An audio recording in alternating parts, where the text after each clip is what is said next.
So hello everyone, you're all very welcome to tonight's Grass10 and PastureBase Ireland webinar, of which this is the fourth in our series. Tonight's webinar is titled Planning Your Spring Grazing with PastureBase Ireland. And over the course of the next hour or so, we'll endeavour to provide, practical advice on, I suppose, managing, grazing on your farm during March, using the tools on PastureBase Ireland. So my name is Joseph Dunphy. I'm delighted to be joined once again by my Grass10 colleague, John Douglas, and Micheál O'Leary, the coordinator of PastureBase Ireland. I'm also delighted to be joined by dairy farmer Sean Barry from County Limerick and beef farmer JP Hammersley from County Tipperary. So look, I suppose once again, a little bit of housekeeping again for tonight. If there's any questions for ourselves or any of the panelists as we move through the evening, there's a Q&A button in the bottom left-hand corner of your screen. So just, I suppose put the questions in there and we will try and get to as many as we can on the night. I suppose as we're moving through and covering some of the topics.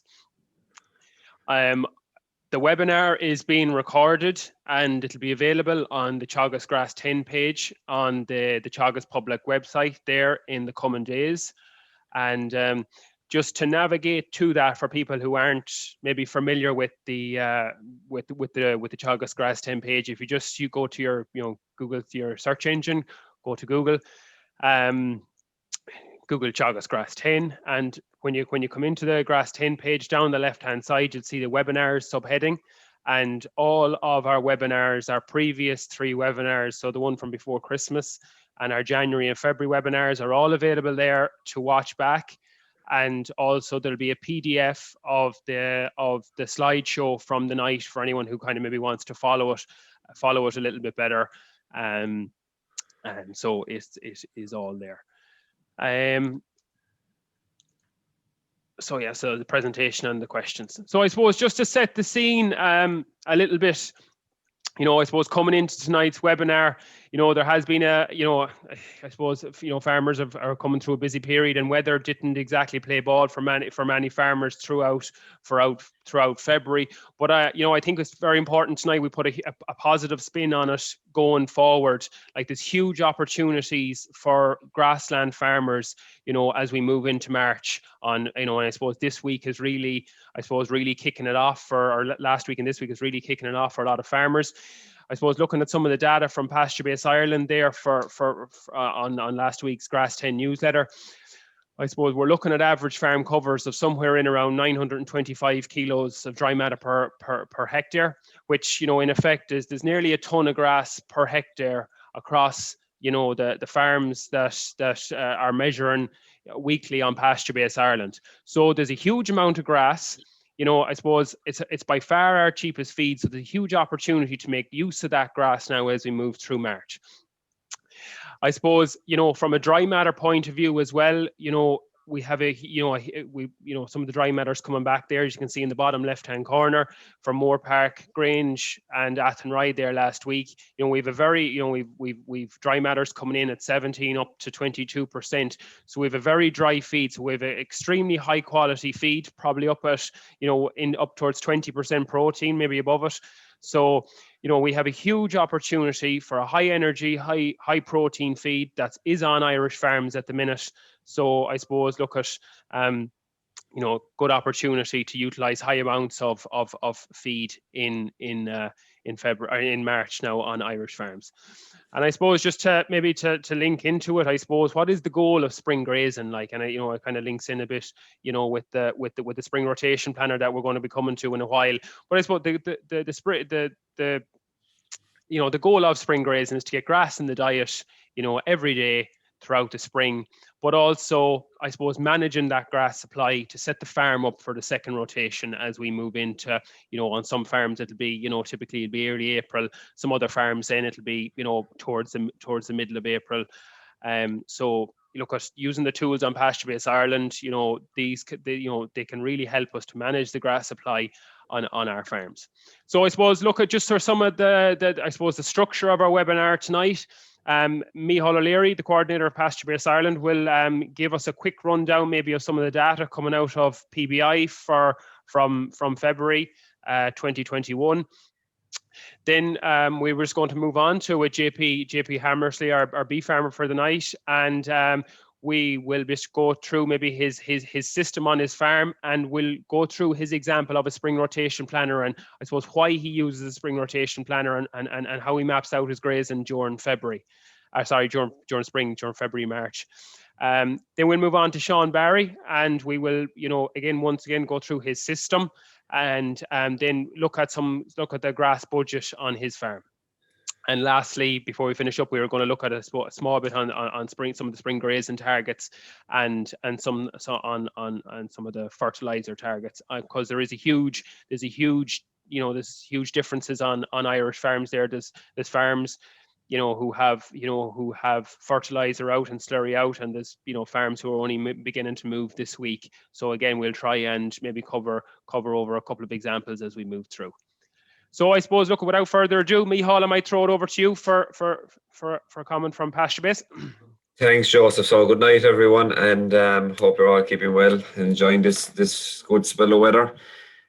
So just from a PastureBase Ireland point of view, I suppose what you're looking at there is just the grass growth curve, I suppose, for the first rotation, extending out till the 1st of May.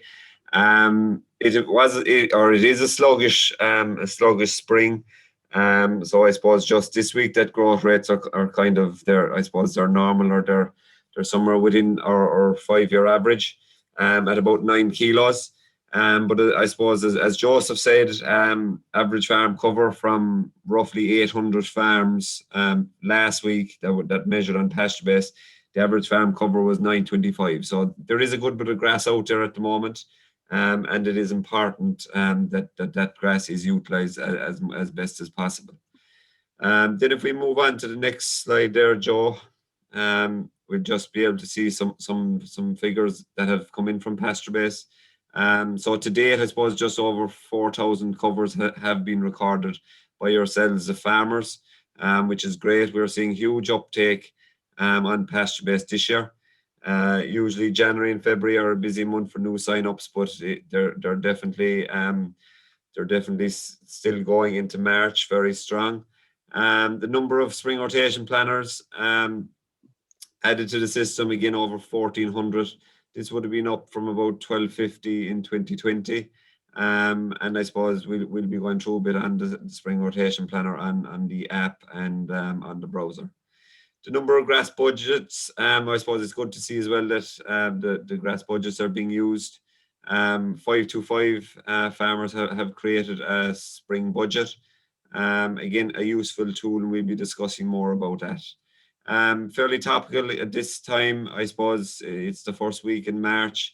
We'd like to have, on a lot of farms, we'd like to have about 30% of the farm grazed. Very hard to do in 2021. Just looking at a few groups on PastureBase, they're coming in at about 21% grazed, but obviously there's a huge range. We're going from about 5% up to 35%. So there's a huge range depending on soil type, part of the country. We've got a lot of rain down here in the southwest, which didn't make ideal conditions for grazing. So that's, I suppose, to start off the night, I suppose, a lot of positive information, more people measuring, more people doing budgets and planners, and a lot of grass out there, I suppose, to harvest. Great stuff, Micheál. Thanks a million for that. Yeah, just a quick question for you there, Micheál. Roughly in terms of where are those figures in terms of percentage grazed to normally on PastureBase? Maybe for 2020. Where on the first week of March are we typically seeing those figures? So I suppose if we look back at 2020, again, it was a sluggish enough start. February was, I suppose, the first half of February wasn't too bad, but I suppose the second half of February and early March were very wet also. So they are about the same as 2020. But again, I suppose we would like to have a bit more grazed. I suppose the risk, I suppose, now that if you don't have a lot of ground grazed, or if you have a low percentage of ground grazed and the conditions come right and we start grazing a lot of ground quickly, we won't be giving it the as long of an interval in order to grow back to your cover of 11-1200 to start the second rotation. So I suppose as a consequence of the weather, our first rotation is after getting a bit shorter. So there is just a higher risk, I suppose, of running out of grass as long as the weather plays ball with us, I suppose. Perfect. Great stuff. Thanks a million for that. Micheál, John, I might throw it over to you as we'll move on, and we'll get straight to it. Sorry, no. Yeah, we'll get straight into some of JP's information here. You're on mute there, John. Hey, how you all there? How are you all getting on tonight? Yeah, so we get straight into it there. JP, will you mind just give a quick rundown of your farm system there, and just introduce yourself? Yeah, hello everybody. My name is JP Hammersley, and run a calf to beef system there, just outside Latin Tipperary. I suppose the system runs by getting in about 70 calves every year and run them straight through to the factories. I suppose the one thing with me is that I'd be working full time off the farm, work on Boston Scientific. So I really have to kind of focus on kind of watching the time on the farm. So I'm trying to kind of keep between 16, 18 hours per week into kind of the average. But I suppose I try to do that by a lot of paddocks. I'd have about 45 paddocks, which would be made up of 0.7, 0.8 of a hectare. And that kind of runs very kind of simple for me, especially kind of in the shoulders of the years, especially now at the moment. It's working very well in that I can kind of move through the paddocks kind of handy enough, and I can just give a day per paddock. At the moment, we left out some yearlings there last Sunday now. Surprised now to be able to do that because the weather had been so bad for the week before, but the weather just, after walking the farm there on Friday, Saturday, things just changed, so we just got straight out then. And I suppose that's kind of where my big focus is, to get the cattle out, that 1.5 times the live weight gain can be achieved for a third of the cost, and it's all down to cost and farms. Very good, very good. I see. So having the grassland management side of things, and that's including infrastructure, JP, has a huge benefit to you in terms of work when you're working off farm and being able to manage the farm and still getting a good output from it. You're trying to do it off grass, so it helps with the labour, does it? You know, focusing on grassland management. Oh, completely. And like I said, the infrastructure, second on, because what you have to do is, when I come home, I have only a limited amount of time to get cattle moved, and it has to be extremely simple. And that's kind of where I've kind of, the farm would have originally been set up with a 21 paddock system with permanent paddocks, and that's why I would have done some more subdivides of the fields using permanent gateways, what I call them, and using temporary wires coming off that. And you can see there from the screen where I would have mapped the whole kind of farm there for years ago, and I'd have kind of worked out to try keeping all the paddocks the same size. And it was easier for me to manage because I knew exactly how much grass I was going to the next paddock. But you can see from this system here now where there's 6 paddocks here inside in this field, about 9, 10 acres there. But I would have put the gateways in the middle of the field. And so there's 4 gateways there, which break into kind of 4 different paddocks. And then you can see the temporary wires kind of feed off those and they head to the ditches. But I keep the trucks there in the middle so that at least cattle are always used to coming to the gateways. And so that's kind of very important to me, that when I'm checking cattle, it could be later kind of in the evening or early in the morning, and it's a nice simple way where you just open the gate and lead cattle through into the next paddock. You're counting your cattle, you check them, and it works quite well from there.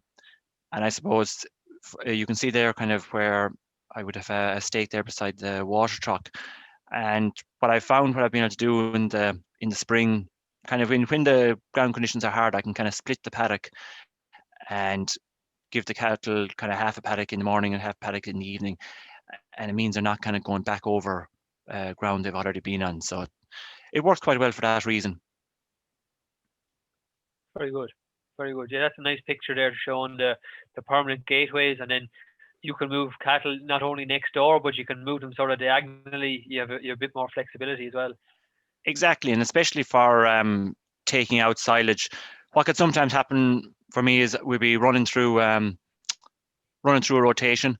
What I'd normally try doing is, I suppose, a third of the farm, I suppose, it would be in a low input pasture. So we normally kind of start the rotations there, and then I'd be finishing the rotations on fields that we can actually cut silage off of. So in this system here, what I can do is I can skip 2 or 3 paddocks together, and I can easily just take down the fence wires then and just pick those up as surplus bales. So I like to keep the thing very simple, and at least it gives me that options. Yeah, you have high quality silage then for your calves then as well in the winter time. Exactly. Or even kind of, I suppose, yeah, we don't want to be talking about an hour's probably thing, but if there's a drought or anything, at least we have options then, at least I could have that feed value for them as well. Very good, very good. That's grand, Joe. Can you flick on to the next? Yep. So that's just some of you started grazing then over the weekend, JP? Yeah, I suppose it was very much down to, I didn't actually think I'd be getting out grazing as early as I did, because I suppose, like many people in the country, we got that really heavy rain actually there on the Tuesday and Wednesday. So it was only when I went off and walked the farm there on Friday and Saturday that we saw actually how it was drying up quite well. So on Sunday then we got the cattle out. You can see there kind of, that's the second day now on the picture on the left, and on the right is the graze out after the Sunday. So I was happy enough with that. I suppose I'd very much kind of focus on kind of going into the low covers at the start. I suppose the reason for that is kind of you're getting the used to grazing again, but also you're having a nice green stem there to get the grass growing quickly, then going into kind of heavier covers, and it means we're doing less damage and moving on quickly. Very good. Yeah, we'll have a chat about that again in a minute. So you keep going there, Joe, sorry. Yeah. So just on the spring rotation plan then, right? So this is sort of, before we move on to Micheál and on to PastureBase there, the spring rotation plan is a spring grazing plan, and it involves using area and time. So it can be worked on any farm. So you basically graze a certain amount of area by a certain date. So we work off percentages grazed by certain dates. And so I suppose for a dry farm on a normal year, a dry farm, we'd be sort of targeting to have 30% grazed by the 1st of March, another 30% grazed by Paddy's Day, and finishing up the first rotation, sometime in the first week of April. Now we can, the beauty of the plan is that we can adjust it, depending on the years and depending on farms. So a heavy farm, we generally run 10 to 14 days later. So we put the targets down later. So, you might graze a third by Paddy's Day, a third by the 1st of April, and finishing up the middle of April, starting your second round. And the idea of this is, you get a certain area grazed, and that then is ready to grow back for the second rotation. So the more area, I suppose, we can get grazed early on, means the more area we have coming back in April time, which means we have a much lower risk of running out of grass in April time. So, one of the fears of getting out early in spring is, will I run out of grass? Well, the beauty of this is you sort of graze, but you graze a certain amount of area each week or each day. So you always have area to graze, and that'll see you out until those dates in April time when grass growth has allowed enough for you to start the second rotation. So, and I suppose remember, and then we're getting, it's doing two things. It's getting the grass into diet each week or each day, and that's worth $2.70 per livestock unit on a dairy farm or €2 on a dry stock farm. And you're setting up the farm for the second round. So you can see there from the wedge on the screen there's a farm well set up for the second round. A couple of covers at 1,200 back down to 1,000, and in a steps of stairs all the way up along. And right on top of grazing, just before the growth, probably the following week there is probably going to jump to 40, 50, 60. So it's a big transition period. So yeah, you have to be sort of, I suppose a little bit tight on grass just them weeks, and or not an oversupply anyway, because that just leads to deteriorated quality in the summertime. So that's the reason why we have a spring rotation plan. That's what it is. So right, we might move on to PastureBase then, Micheál. Perfect stuff. So just JP there, we get questions maybe from dry stock farmers and beef farmers, JP, I suppose, about spring grazing, and maybe it's not worth it, and the spring rotation plans don't work, and that sort of thing. But do you see the benefit of setting up a spring rotation plan and, I suppose, getting certain targets grazed on your own farm? Oh, definitely. I think it's kind of, for me, it's kind of just setting up that kind of wedge, because if I can get the grass in the farm set up well during the spring, it means it'll work throughout the year for me. That at least it's not going to be going ahead of me in May or when the grass growth really kicks in, and I'm kind of chasing my tail, I suppose, then. So I found it all, it's actually worked quite well. So how many groups are you running in the springtime? Because maybe, like, and we're aware there's different audiences watching tonight. Some may be dairy farms, some might be beef farms, and some might be sheep farms. But how many different, we'll say, mobs or groups of cattle are you running? Are they running as one group, or 2 or 3 groups? Or? No, so I suppose the system runs at around 3 different groups. So I suppose that changes kind of throughout the year, because we have our calves, which will be coming out kind of in the April, May. We'll also kind of have our yearlings, and we'll have our store cattle as well. So I suppose they're going for the 28-month-old store system, yeah. Exactly. So I suppose kind of what I'd see is we'd be starting off with kind of our one group at the moment now. So we have our yearlings out at the moment. Then I'll watch the wedge and kind of see how things are actually going there, and if I need additional mouths to eat the grass, I'll bring those out. But I suppose I also have the advantage that we have some good 75 DMD silage inside in the shed as well, so they're actually working away on that as well. But it's just kind of to set up the wedge nicely for myself. And I suppose then as the calves then will come in kind of April, they'll start impacting that as well. But then as we go through the year, in around June, then the store cattle will be finished off. So we're down then to the two groups again then. And so you probably get more surplus silage made after that. Then when they're gone, you have more, you've less of demand for grass, so you make a few bales then, do you? Yeah, so it would kind of work around. I think but at the height of it, we'll be at around 3 livestock units in mid-season. So it kind of we kind of work around that. At least we'll be able to kind of, we're very much into, we do bale silage, so at least it's very easy to kind of pick out kind of the bales when you need them, and it doesn't actually mean that we have to stop up large areas of the farm to actually get pit silage. So that kind of worked well for us. Very good. And as you see, there's your wedge. It looks fairly well. You have covers ranging from sort of 400 up to 1400. So you have a lot of nice, good quality swards in that, JP, ready to be grazed. Yeah, we're happy enough to kind of the way it's kind of looking at the moment, and it's also giving us the option there to having the low covers there means I can get in when the kind of at the start, get the cattle used to grazing, means I can kind of move on quickly, that I'm not kind of staying around the paddocks too long. And also then because they're low covers, after grazing there's a nice green butt in the grass, and at least it means it'll respond quickly and come on quicker then to set up the wedge then for the... Yeah, brilliant. Michal, you want to show us how to set up the spring rotation plan for people who haven't done it before? Sure, yeah. So I suppose the spring rotation planner, you can see, I suppose we're on the dashboard here. So the wedge is in the middle, and we have these buttons around the wedge. So you can see the spring rotation planner here that JP has already created. So we might just do a new one for tonight just to show you how to add one. So down here, rotation plans or planners down the left-hand menu, and we can see spring rotation planner here. So if we just click on that fella, and then if we go up here to the top left-hand corner, add new spring rotation plan. So the name just comes in here automatically. So we just put an A after that there, for example. 32 hectares, 32.6 hectares available for grazing, JP.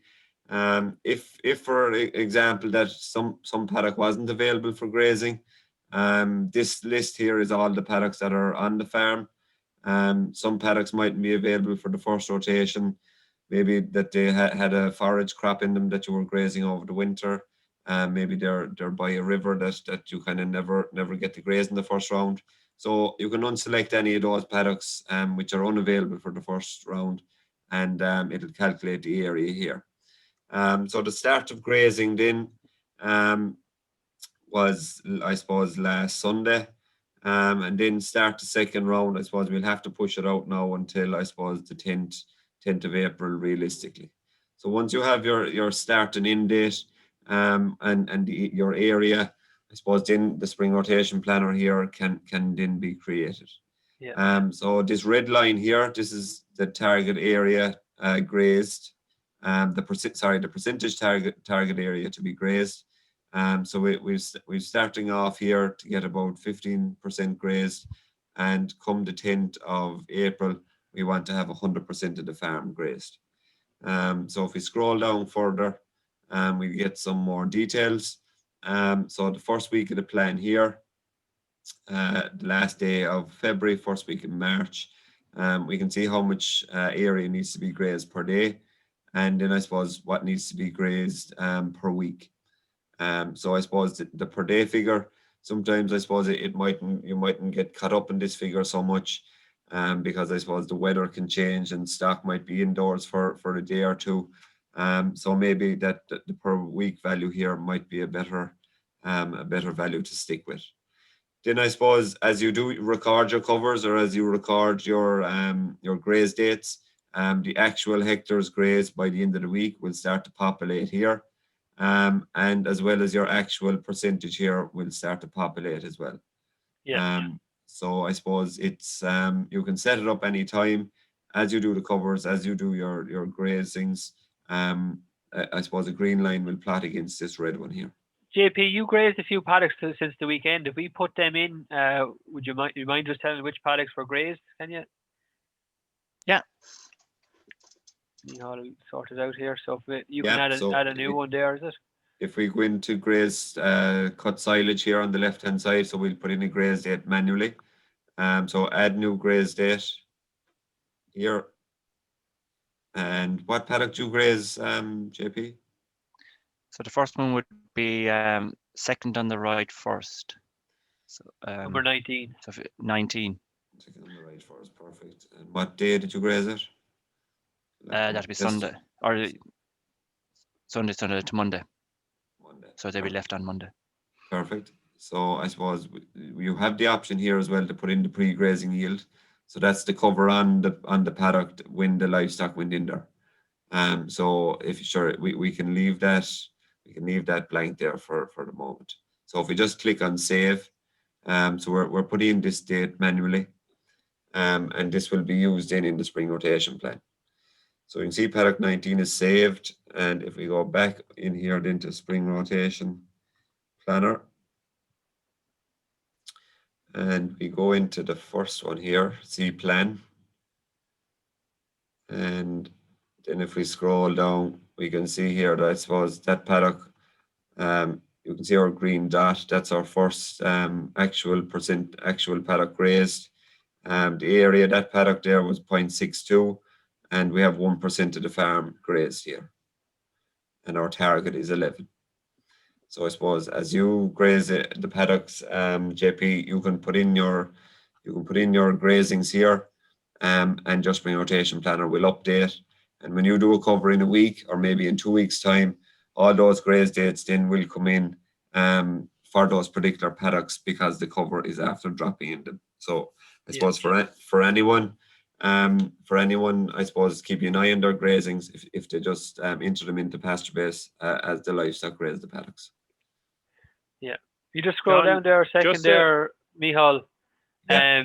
So just there on that, JP, like I suppose a simple way for you is you have 44 paddocks on the farm.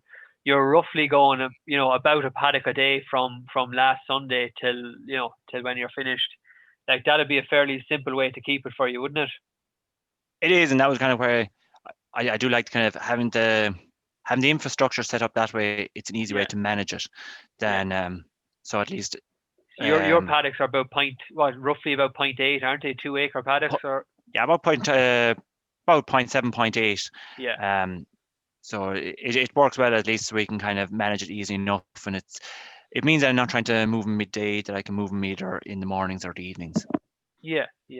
So like that's There was just a question in there, John, just kind of on that from a contract rearing point of view, and I suppose it probably nearly, I suppose is fairly similar to JP's setup in terms of JP, you have your 45 paddocks, and I suppose that's your spring rotation planner. You're going over 40-45 days.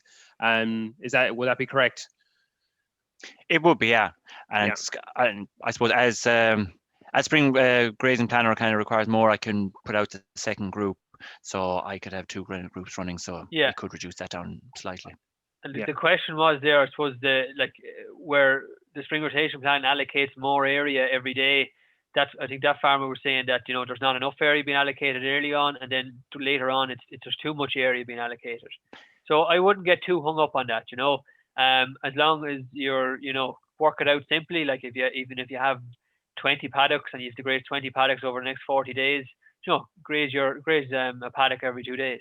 So just keep it simple that way, and whatever group of stock then we'll graze that. Now the other thing is when like a JP says, and he's right, he's going into lighter covers first, maybe covers of between 600, 800, 900, something like that.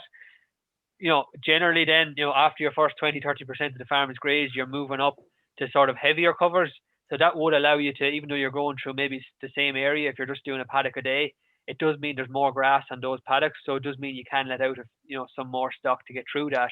And then obviously then whilst the covers then might drop back a bit after you've heavier covers gone, you are allocated a bigger area. So it does tie in that you can graze a bit more as you go along. But I wouldn't get too hung up on it. Just keep it simple. And if you can come close to the targets, you won't go too far wrong. So just one quick question there, JP. When do you go to the silage ground in that? So people might be asking about what paddocks you go to first and second. Like, do you go silage ground first, or do you try and keep it in the middle of the rotation? Or I'd always try keeping the silage ground to the very end. And so what we normally try doing, and what we've done this year now, is the slurry would have gone out in February there, or 1st of February, and that would actually target all the kind of the grazing ground.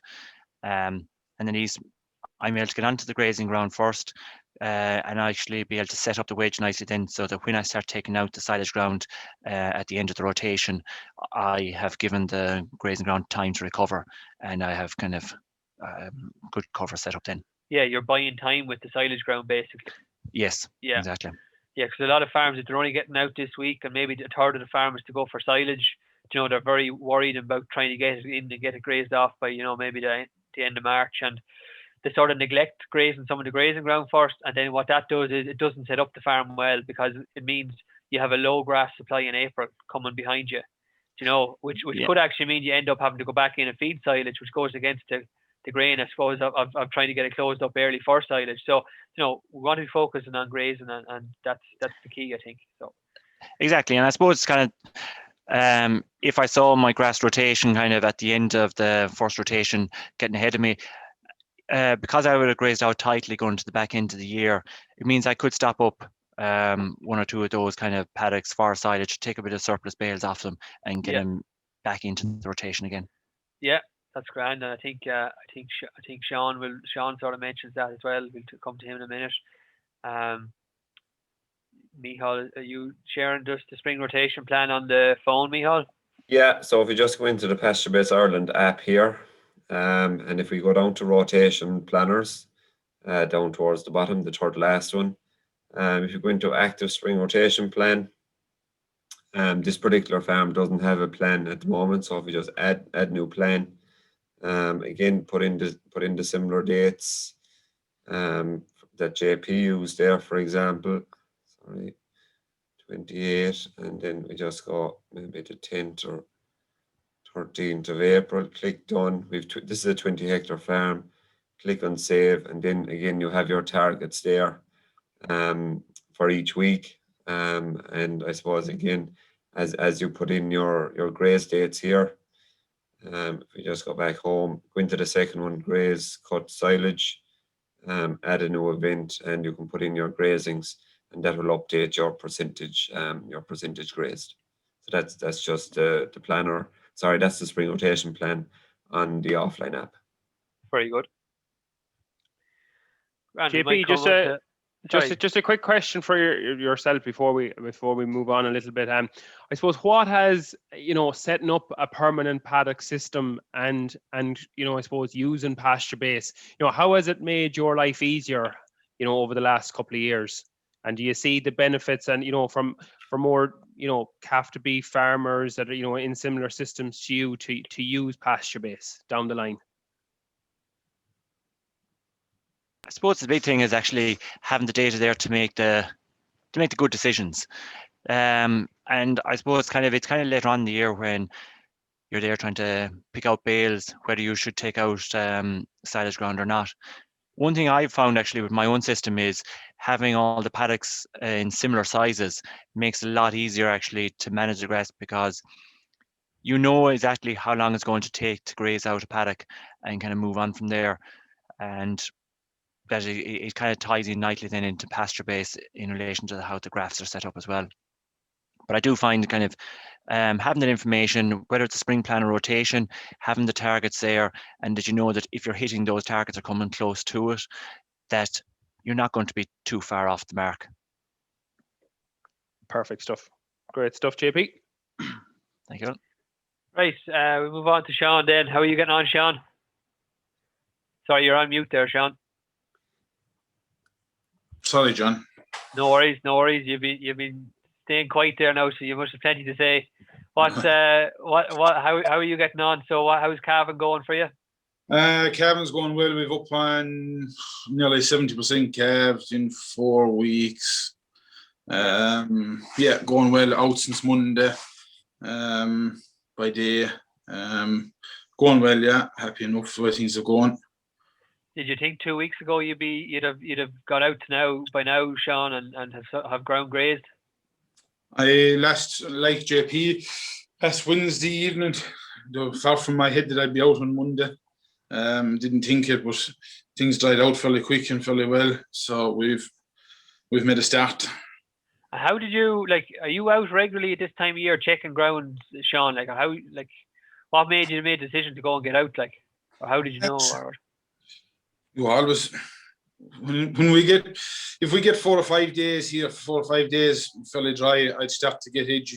I'd be starting to look out the field and seeing, and I'd start to go to my go-to spots and see where they're good enough or not. And you have to take it from there. Then we went out actually last Friday fixing up a wire that was down, myself and Dad. And Friday we couldn't see ourselves being out for. It could have been a good week. And Saturday came great, and Sunday came fantastic. It was a beautiful day here, and I was getting edgy here, sitting down Sunday during the day, and I just hit for a walk, and before milking actually, and I landed down to the father, and I said, "We're going in the morning," and he said, "Fine." That's it. Yeah. Job done. Job Good done. stuff. Great to hear. Great to hear. And Sean, I suppose just give you background to your farm there. You're a heavy soils farm. Yeah, we're heavy soils. East Limerick, wooden weight, friendly ground. And we're fragmented. We're crossing the main Limerick Waterford road, and we cross 2 by roads then as well. Okay. On that, so we're in 4 divides here in the farm at home in the milking block. And we have an outside block in 3 miles away. Okay, very good, very good. And grew 13 ton last year, 8.5 events for paddock. Grazing, the average grazing covers around 1,500. Walked 38 times. So you've been on PastureBase, I suppose, the last 3 or 4 years, Sean, have you? Yeah, 2018 we started. Yeah. Have you seen a good benefit from PastureBase since you started? Yeah, it's given me an awful lot of confidence to take out paddocks, and as JP said there earlier, seeing the data in front of you, it gives you the confidence to take out the paddocks, the surplus. We used to be iffy and we'll leave it and we'll see in the next paddock. And since I joined it, the data is there in front of you, and you can make the decision in the field and just has made a big difference. Very good, very good. And I suppose that helped you, I suppose, achieve that 495 kilos of milk solids last year on 800 kilos of meal on a heavy farm. That's exceptional. It's great performance. Yeah. And the 50, we try and keep it around 1500 or less. And the app, the wedge during the year is a fantastic tool. Like I find great confidence in that wedge. Like, good stuff. And I suppose just as well, just focusing on the shoulders of the year there, we were talking earlier, and you reckon maybe you're doing an extra 2 rotations now since you started, I suppose, focusing on grass management. Obviously, it's down to a bit of reseeding and grazing infrastructure and stuff like that, but the management of it, you're getting about 2 rotations now, which is working out maybe an extra 30 or 40 days out of grass. And what is that worth to you, I suppose, Sean? Worth an awful lot. Getting cows out now is fantastic. Gets the energy in them and keeps them going and keeps protein up. Grass is key for protein, and protein puts money in your pocket. Like, so, it's worth it. I think we worked it out earlier on. Maybe it's probably an extra €100 per cow per year. That those extra 30-40 days out of grass, So. Or easy, I'd say so. Yeah, no problem. Definitely. And Joe has a video here of you out. This was, I think, today, was it, Sean? They're coming back in. Cows are coming back in there this evening. I used this spur there at the start and the back end to try and get them out. Yeah. So you're running a wire about a meter and a half out from the ditch, is it? Or roughly. Just get them single cow at a time, and just get some out. I run it down along and try and get to the driest parts of the fields first, and then hopefully day by day, every day is getting drier, and we can get to the spur road to try and get to often the drier parts and the most accessible in paddocks. So I use the spur road there to try and get to them and get them grazed and keep grass in the cows and get grass into the cows every day if I can. Yeah, very good. And that's just a picture of the residuals there from yesterday as well. So you're starting. The cows are starting, I suppose, to eat. Their intakes are picking up and they're getting back out and getting used to grazing now again. So they should be cleaning out well over the next week or so. They'll settle down on the next couple of days and get into it. I think I'm only in covers of about 800 or 900 at the moment. Just get them tuned back into it and that. But I don't get fierce hooked up about getting massive cleanouts here, because if you do try and tighten them up and that, you'll be setting spuds in the paddock, and it's no good for the second round. Like, you'll sort that out in the second round. Hopefully, if the weather's okay, you well then. Area and get the residuals cleanouts done right. Yeah. Perfect. Michal, you might have a look at Sean's grass budget there and how we set it up and that sort of thing. Sure, yeah. So we're in Sean's profile here. So you can see his grass wedge. So if we go down the left-hand menu again, down to budgets, grass budget. And I suppose we'll just do a new grass budget for Sean, and I suppose we'll go through it step by step. So start date, I suppose we'll just start on, we'll say. So Michal, you usually start, I suppose, at the start of the grazing season, or when would you start? I'd probably start whenever you would start the calving, really, I suppose, in order to get the correct intakes for the cows. So we just go for around the 3rd of February, and we'll take it out in, I suppose, to we'll go till the 7th of April, and we'll see if we can extend it out. We'll get this far anyway. And I suppose the farm cover at the start date, so the farm cover in February, we just say 800, and we lose these predictive growth rates. So depending on what region you're in, or if you have a lot of measuring done, you can use growth rates from your own farm. But for tonight, we just choose the Munster growth rates. Just for me, like there's a lot of people there maybe don't know what a grass budget is. How would you describe it to people who aren't familiar with it? So I suppose a grass budget, I would say, is kind of going on a journey. So if you wanted to drive from Cork to Dublin, your start point is Cork, and to get to Dublin, you have to go through so many different towns and villages. And I suppose we have our starting point here is February, start of February, and then we want to get to April. So how are we going to get there? So we're going to get there with grass, meal, and silage.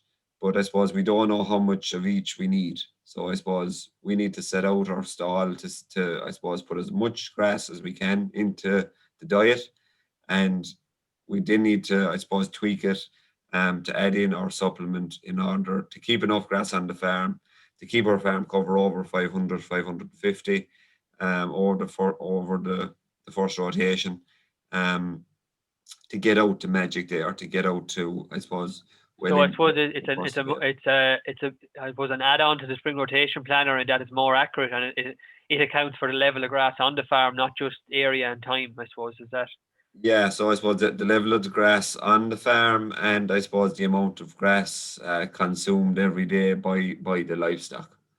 So this, I suppose, it's just it's like an Excel sheet, I suppose, basically. All the details have come in there from Sean's latest wedge, so we just put them all to 0 there for the moment. Would you just get rid of that column over on the left, Michal, just to make that look bigger there on the screen? Sorry. Column on the left. The yeah, menu sorry, column. yeah. Sorry, yeah. All right, so you can just click on this fella here. Perfect. Let me just scroll up there one small little bit. So we'll just get rid of these figures here. And so what information do you need to set it up, Michal? So for Sean, being a dairy farmer, I suppose we need the calving spread. So how many cows are calved per week, or how many cows are milking per week? So I suppose, Sean, I don't know, where would you get that information, Sean? Do you get it? Have you record scan dates, or are you looking? Yeah, I have scan dates. Yeah, I have scan dates and ICBF. I use a lot of that. I use ICBF a good bit as well, but I have my own scan dates as well. Yeah, I take it from there. Yeah, so if we put in, I suppose, the number of cows that will be milking each week, or will be calved each week. So we've got the calving spread here from Sean. So if we go down there then to, I suppose, the last week, yeah, down to 70. So the cow numbers are increasing every week.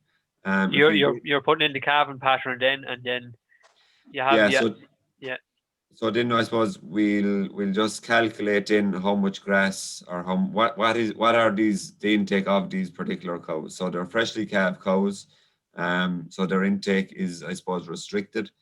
So if we go into cows calving here, so if we just tick that button there, set feed intake, click on that one, and that'll bring it into this screen here. So I suppose this is the intake per week post calving, and the figures are in kilos of dry matter per hectare, or sorry, kilos of dry matter per cow per day. So a cow after calving, 1 week after calving, is getting 10 kilos of intake, or 10 kilos of dry matter. 2 weeks after calving, he's getting 11. 3 weeks, she's getting 12, and 4, she's getting 13, and so on. So I suppose we're using these values here to calculate how much kilos of dry matter the cows are eating. So if we just click on recalculate and click on OK, then you will see here on the 10th of February, we have 10 cows calved. They're getting 10 kilos. So if we look at the total intake column here, they're getting 10 kilos. And the second week in April, or the third week of February, we have 20 cows. So 10 of those cows are getting 11, and 10 of them are getting 10 kilos. So on average, they're getting 10 and a half, and so on down the line. So that's the average per cow, basically, on the right-hand side there in the total intake. That's the average, what the average cow in the herd is eating, basically, Michal. Exactly, yeah. And I suppose at the moment we have the cows on a grass-only diet, and we can see here then these are our predictive growth rates here per day. So these are the monster values that we chose in the previous screen, and you can see that they're increasing there each week. So we just extended here by 1 week the budget. 1 second. So I suppose we can see that we're running out of grass here. So I suppose and what week, Micheál, there, like going by, I suppose, the targets we'd be using, what week there, if that was your plan, like what week would be ringing alarm bells for you there? So in general, I suppose you'd be able to go to Patrick's Day anyway, I suppose, and then I suppose from Patrick's Day on into April, that's kind of where the alarm bells will be ringing for a lot of farms. So I suppose it is important to plan what's going to happen, and to see, I suppose, different scenarios, whether you put in supplement early or put it in late, what happens if you go in with, I suppose, little and often approach, or do you go in hard for a small period in order to slow them up. So just for the maths on that, Micheál, basically what's happening every week is the predicted growth there of, we'll say, 11 is being put against the demand of 27, and Exactly. And if you take them away, that's 16, and multiply it by 7, because there's 7 days in a week, you're getting about 110 less. So that's why it's going from 765 to 655. Exactly. So it just adds and subtracts the growth and the demand on the farm. So that's why you have to keep up to date with what the cows are eating and how many cows are there, because that'll affect the demand. So everything, I suppose, on the left-hand side in terms of the area and the number of cows and what they're eating is going to affect the demand. That's going to come across, and it's going to be put against the growth rate, and that's how the farm cover then is predicted. Yeah, so at the moment there, like Sean did a cover there this week, and it's the actual farm cover is 765, and as you said, the farm is in deficit, so our demand is 27, and our predictive growth rate was 11, so our farm cover is falling, and that's coming in there at 655. Yeah. So if you put in the meal, then for sure. Yeah. So Sean, roughly, what's your feeding strategy?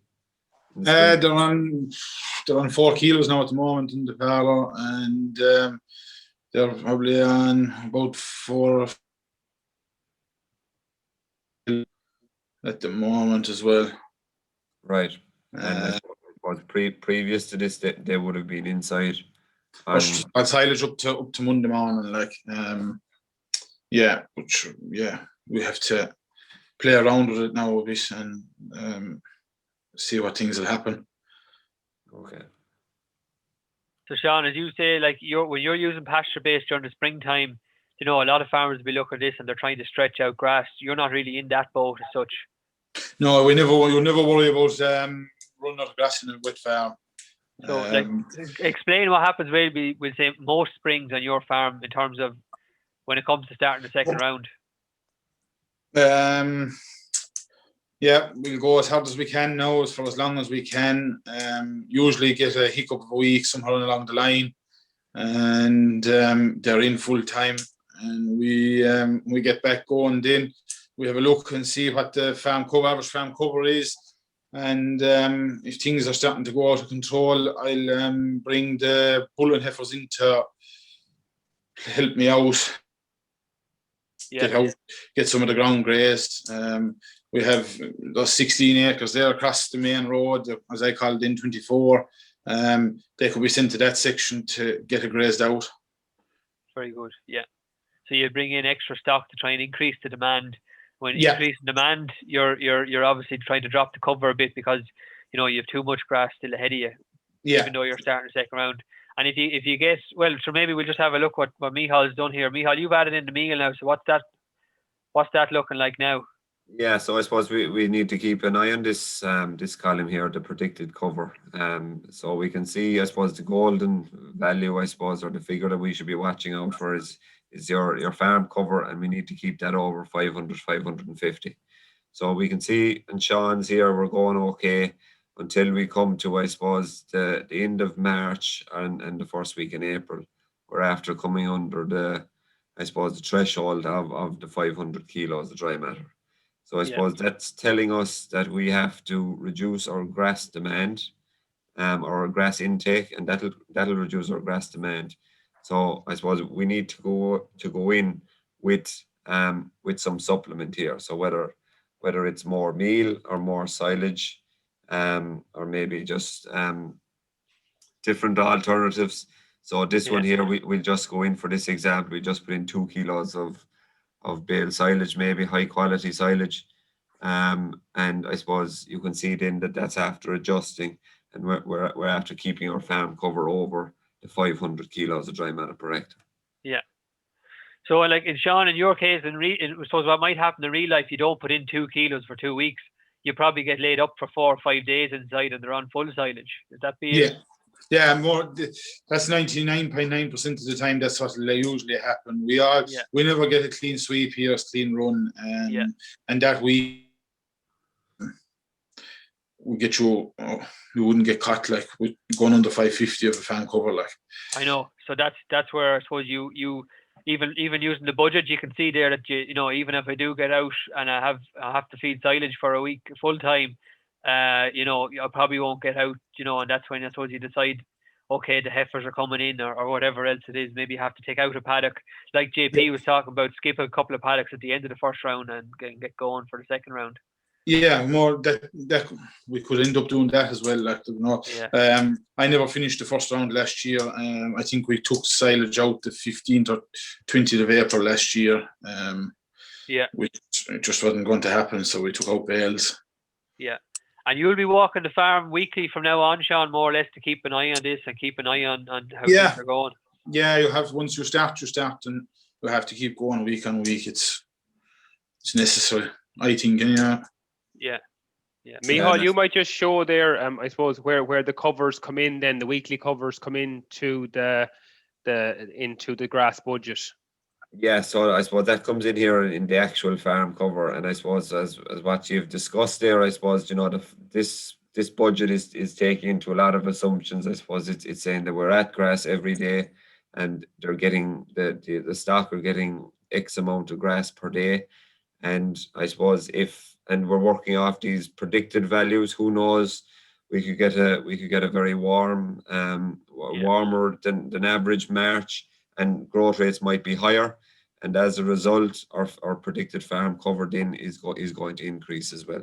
So I suppose the beauty of that, Micheál, you're doing it over a long period. So, you know, if you take a growth rate on a week-to-week basis, there can be huge variation. But if you take it over a longer period, it tends not to be as much variation in it as either. Like, so you're probably, you know, you're a bit more accurate than you might think there on that. Yeah, and I just what you touched on there, I suppose, Sean, is going to be doing covers every week, and that's the only way that the grass budget is going to work or is going to be of benefit to Sean. Yeah. Is that he keeps an eye on what's being grazed, what are growth rates like, are cows going out twice a day, once a day, how much supplement are they on? So I suppose you can set up your grass budget, but I suppose it needs to be tweaked as time goes on. And Micheál, if you were happy with those figures, then what do you do if you're happy with the predicted cover that you have there? Yeah, so I suppose one thing, if you do make any changes here on whether it's number of cows, intakes, you can just click on the update button here just to keep everything saved and up to date. And I suppose once you are happy with your predicted farm cover, you just click on this green button here and it'll bring it across to your target. So I suppose your target is what you want to happen. So we want to stay over 500 kilos of dry matter. Your predicted is always changing because this is dependent on what's actually happening.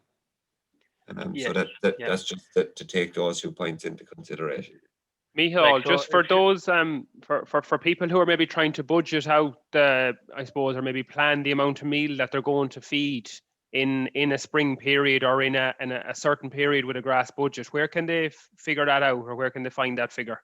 So there's a button here, feed summary. So you have spring milkers here, so many tons of grass, so many tons of meal, and so many tons of silage is going to be consumed in this period between the 3rd of February and the 20th of April. So I suppose that's a handy tool there as well, again, to predict ahead how much do you need or how much supplement do you need.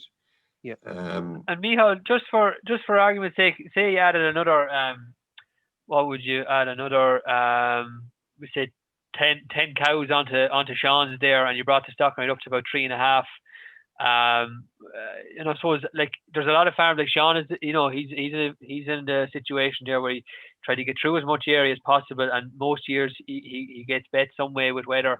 There's a lot of farms, I suppose, maybe who are, and one of the questions was today, I have a farm cover, it's low.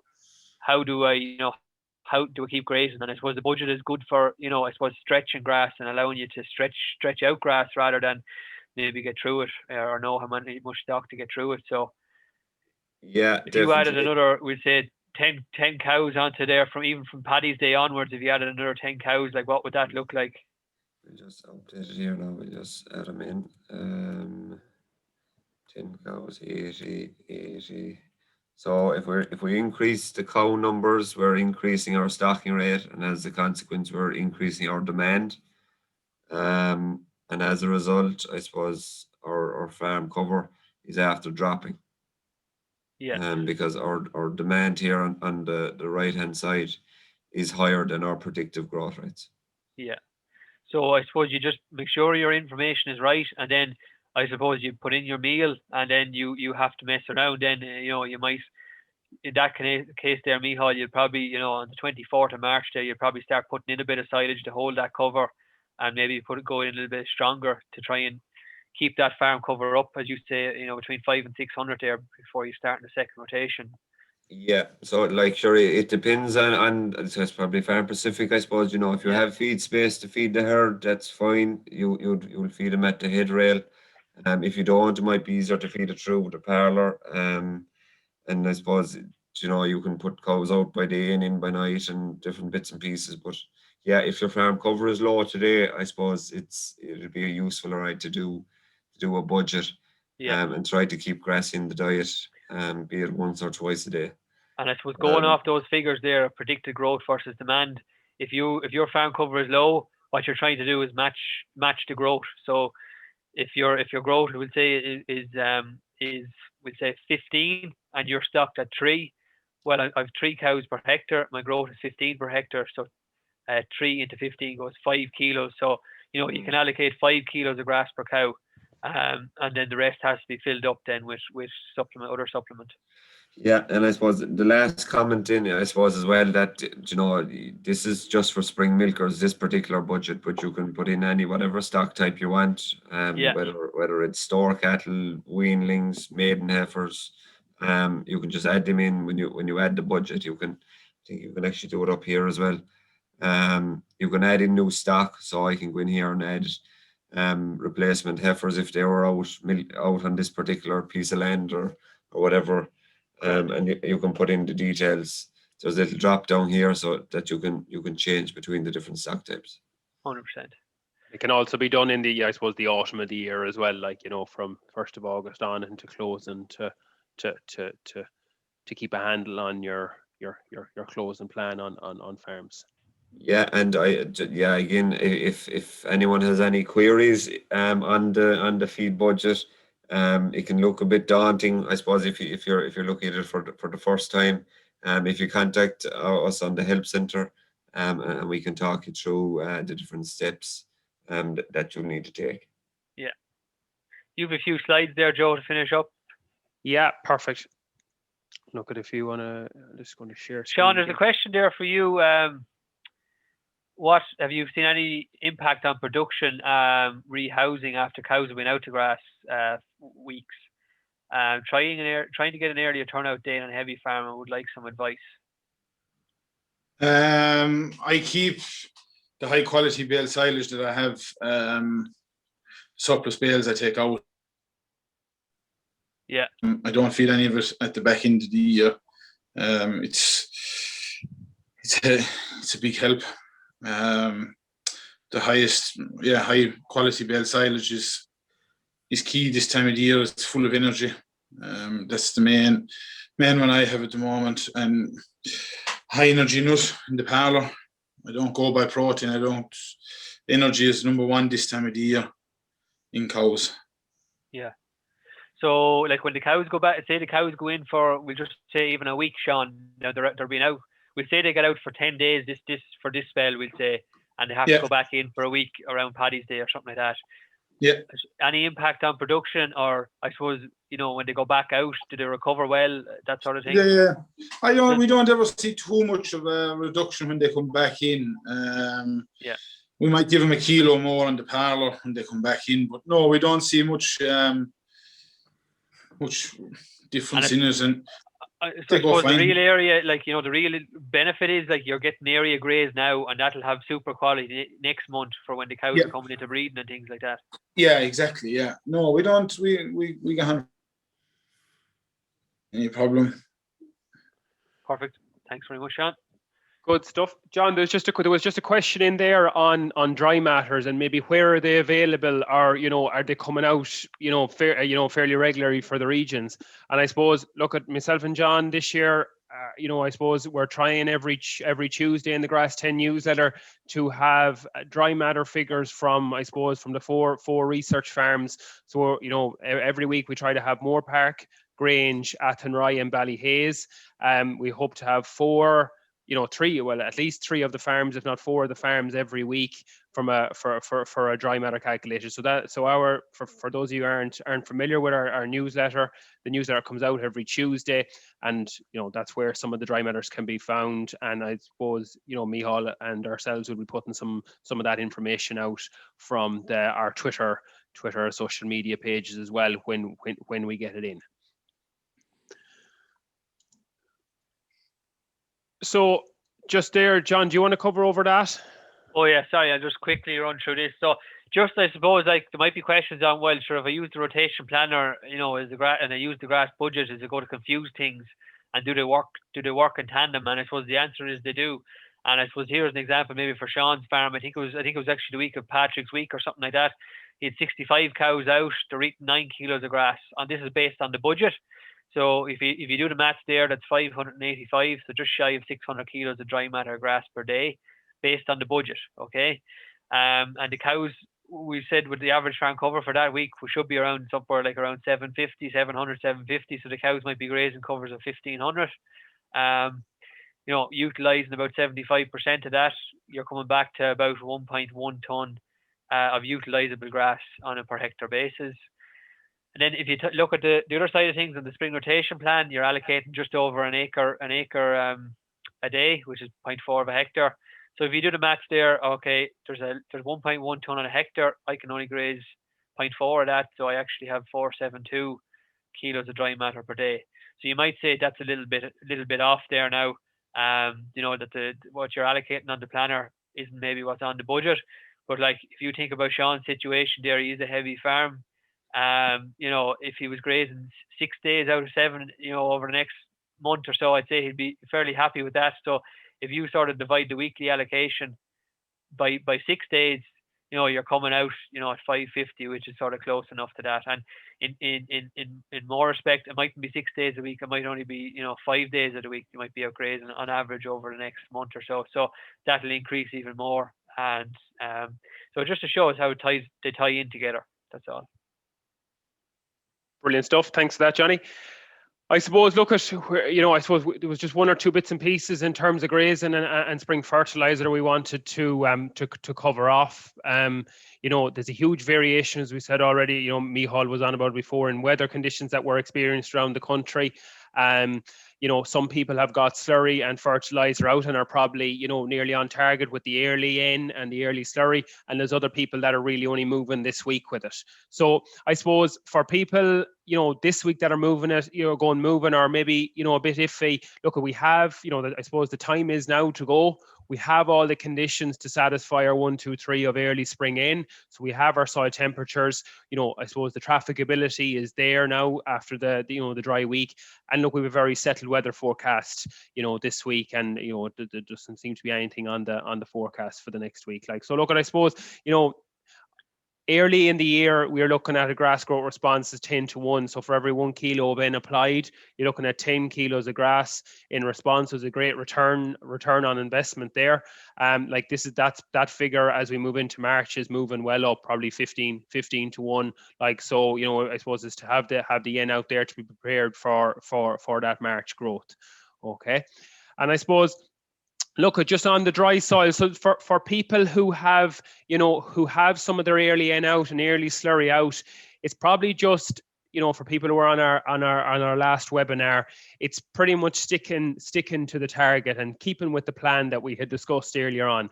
So I suppose in March, again, if the farm is divided up into different areas in terms of what's grazed and what's not grazed, look at anything that got slurry early on lower covers, it should be travelable again now in March with a bag of protected urea as the product of choice. Anything that's grazed, should receive some slurry in terms of I suppose springtime being the best time of the year to get bang for your buck from slurry. So slurry with the low emission slurry spreading. On grazed ground, and I suppose 2,500 gallons with the LESS will deliver somewhat around 20 units of N per acre. So essentially, I suppose replacing that half bag, and on the rest of on that farm in later March, maybe topping it up with the 23 units. Okay, so with the overall targets on dry soils, somewhere around the first week of April of having somewhat around 70 units out on farm. Okay, so. And maybe on heavy soil, so again, look at this, it's very variable year on year on some of the heavy soils. Look at, again, it's pretty much when you're travelable, but I suppose I think a target is, for farms that if they're getting slurry out on the farm, on these paddocks, there might be certain paddocks on some farms, around the country. So, get some slurry out if you can on those paddocks and top them up then maybe with a half bag urea later on in the, protected urea later on in the springtime, or maybe, a bag of 46 with the targets being somewhere in around, 45 units out on that by the 10th of April. But again, look at this can be, it's important to be very, very flexible with the heavy land because, 2 years aren't the same. So, I suppose that being the key thing on the heavy soils. Just, I suppose, and from, as I said already, there's huge variation around the country, and I suppose we've gotten asked this question a couple of times. This maybe towards the end of last week, I have no grazing done and I have no fertilizer out, what's my target, or where can I go from now? So I suppose look at aim to get out and try and get out full time this week if we can. I suppose ground conditions have really dried up, so I suppose for this week try and maybe keep as little silage in the diet as possible, and I suppose try and target 35 or 40% of your farm grazed by St. Patrick's Day. So maybe try some of your more, maybe the lighter covers, maybe 800, 900, 1,000, 1,100, something in around that there's a bite in it, but that we're motoring through a little bit of ground as well.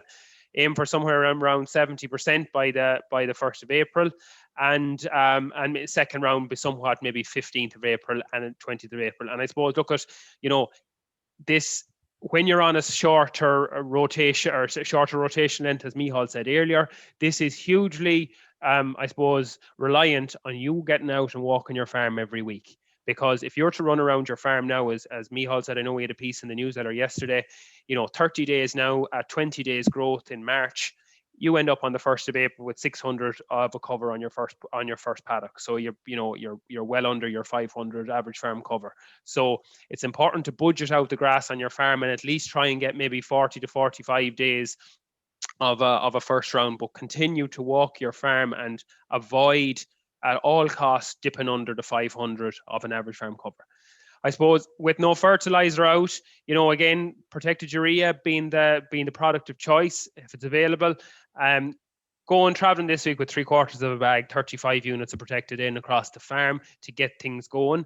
And then again, look at probably in the first week or into the first week of April, being ready to move again with another 35 units, somewhat in around that. Just on while you're on the spring rotation planner there, Joe, I know we never touched anything on sheep tonight, but there's probably some sheep farmers watching. Just for spring grazing targets, generally we're looking at grazing about 20% of the farm by about the 20th of March, another 20% by the 1st of April, so it's your 40%. and then 20% by sort of per week, I suppose, up until the third week of April. So you're probably looking at starting grazing in early March and continuing on to about the 20th of April on sheep farms, just the way lambing works out. And I suppose the important thing on sheep farm is to get some ground grazed early and move the sheep off it and let it recover, and not to have sheep, not have 40% of the farm grazed, but that means each paddock is grazed 40%. You want 40% of the area grazed fully and allowed to recover, and that's very important for sheep farmers not to run out, or else they're going to have a high meal bill after springtime. So that's all. Great stuff. Thanks, John. I suppose look at just some tips from ourselves again. If you were on reading the weekly Grass10 newsletter, a couple of these would have been in it. But I suppose look, what happened in February is done and dusted, as we mentioned earlier. We have a huge opportunity. There's huge amounts of grass on Irish farms. So very important to assess where you are now. Walk your farm and adjust your spring rotation planner and your grass budget this week, and make a new plan for the month of March. No matter where you are, whether you're 10% grazed, 5% grazed, or 35% grazed, make a new plan, or if you're on your target or 30-35%, continue where you are. Okay, so walk on your farm and enter measurements now weekly on PastureBase Ireland. Very, very important. And avoid at all costs reducing your average farm cover to under 500. This would be absolutely detrimental in the last couple of weeks of March and early weeks of April in terms of the farm recovering. So 500, 550 if we can at all, keep above it. And look at with the week we have, with the dry week, we should probably be trying to get I suppose try and get as much grazing as we can do this week, because look at, if you're a small touch behind target, if you have to house maybe next week with a couple of dodgy nights, open a couple of bales of very good quality silage, and I suppose at least we've made use of the good days now, and we can just, if there's any sort of dodgy weather in a week or 10 days time, we can house animals at night and slow us down artificially that way. And look at, we have, as we said, weather conditions good.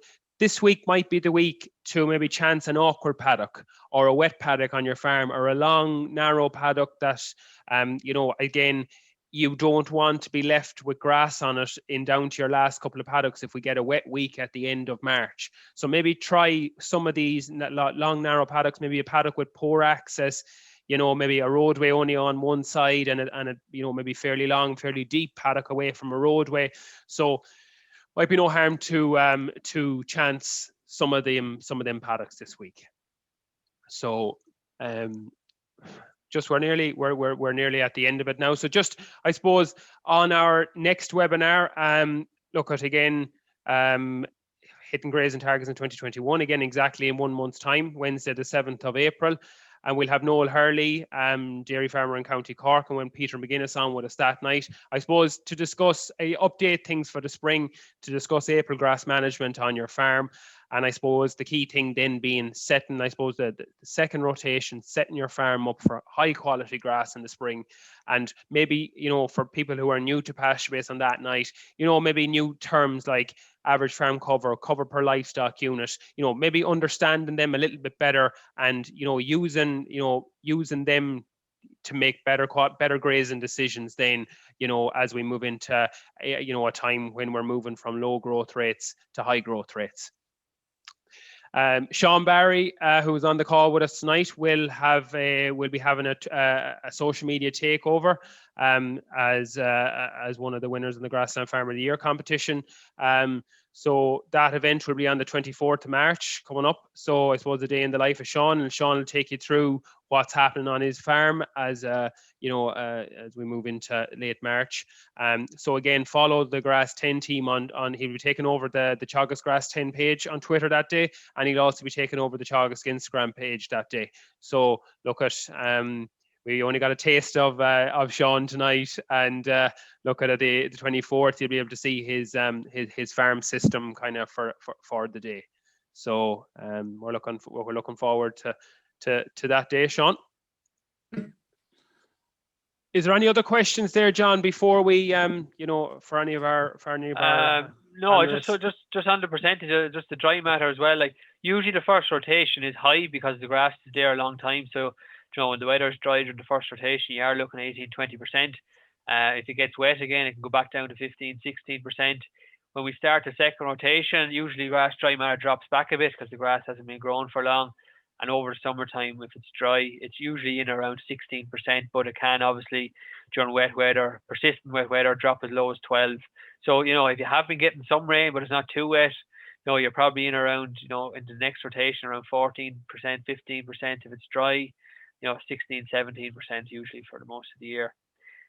Also, there was a clover. Maybe there's one question just on clover. Maybe Sean, have you much clover on farm, Sean? Or is it working yet, or is that something that you're looking at more and going down the line? Or yeah, we are putting it in, John. Every field that I'm reseeding, I'm putting it in. And is it establishing well and maintaining the sward? Some places aren't. I reseeded 5 acres there last year, and it established fantastic. I never see clover like it. But that's down to the P and K and the lime are all at optimum. Yes. I keep putting it in, but my main focus now at the moment is to get the P and the K and the lime right before I start to go hard at it. I've seen the benefit of it last year when the indexes were at optimum. Like I reseeded 5 acres there last spring. We went into the 5th of June for the first time, and I got grazed 9 times before the end of the year. Then the clover was fantastic in it. Absolutely super clover. Lovely. Great stuff. So you are happy with it anyway, I suppose, and it'll be taking time. Yeah, it's going to be a battle with the heavy soil, the wet, sure, we have to rise that battle.